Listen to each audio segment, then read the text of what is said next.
السلام علیکم ورحمۃ اللہ وبرکاتہ۔ آج کا ویکلی ٹاسک ہے صبر۔ اعوذ باللہ من الشیطان الرجیم، بسم اللہ الرحمن الرحیم۔ سورہ بقرہ آیت نمبر 153 میں اللہ تعالیٰ فرماتے ہیں، اے ایمان والو، صبر اور نماز کے ذریعے سے مدد چاہو، اللہ تعالیٰ صبر والوں کا ساتھ دیتا ہے۔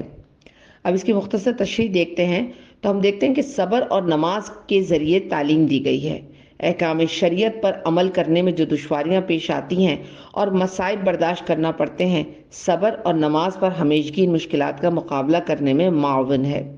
رسول اللہ صلی اللہ علیہ وآلہ وسلم نے صحیح مسلم 2999 میں فرمایا کہ مومن کا معاملہ عجیب ہے، کیونکہ اس کا سارا کام ہی خیر ہے اور یہ چیز کسی اور کو حاصل نہیں۔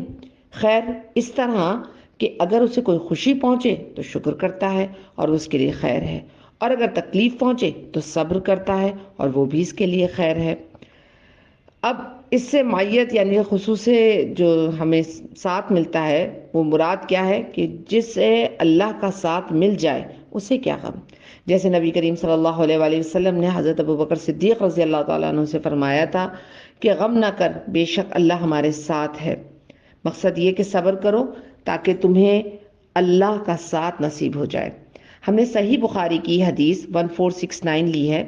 انصار کے کچھ لوگوں نے رسول اللہ صلی اللہ علیہ وآلہ وسلم سے سوال کیا تو آپ نے انہیں دیا، پھر انہوں نے سوال کیا اور آپ صلی اللہ علیہ وآلہ وسلم نے پھر دیا، یہاں تک کہ جو مال آپ کے پاس تھا اب وہ ختم ہو گیا۔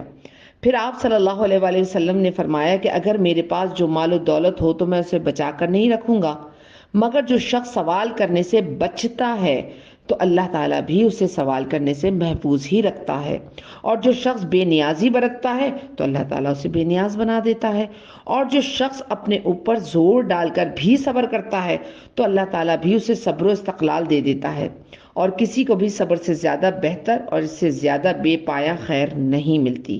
صبر تمام نعمتوں سے بڑھ کر ہے۔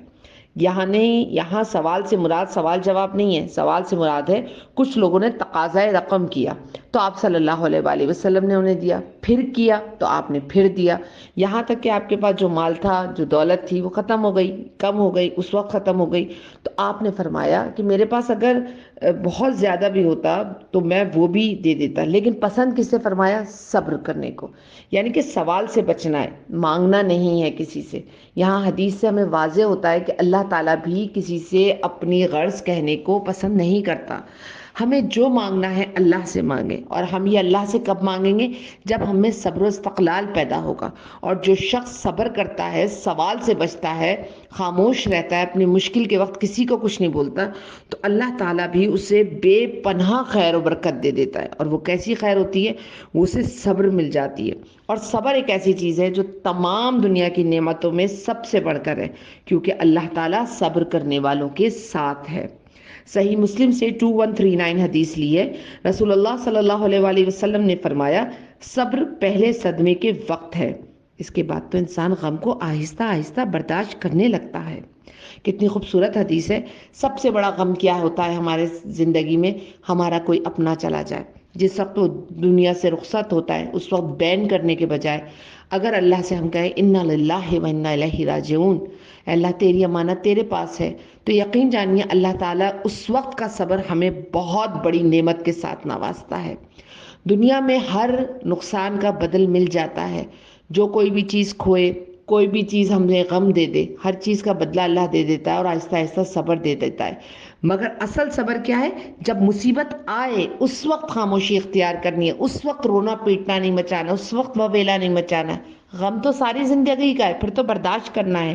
اس وقت جو غم ہم برداشت کرتے ہیں اللہ تعالیٰ جو ہے اس کا اجر ہمیں دیتا ہے، نعمتوں پہ سب سے بھاری اجر دیتا ہے، اور غم آہستہ آہستہ ہم برداشت کرنے کے عادی ہو جاتے ہیں، ہم اپنی زندگی کے مقصد میں کھو جاتے ہیں، زندگی کے معنوں میں کھو جاتے ہیں، زندگی کی رنگینیوں میں کھو جاتے ہیں، اور وہ صدمہ آہستہ آہستہ کم ہونے لگتا ہے۔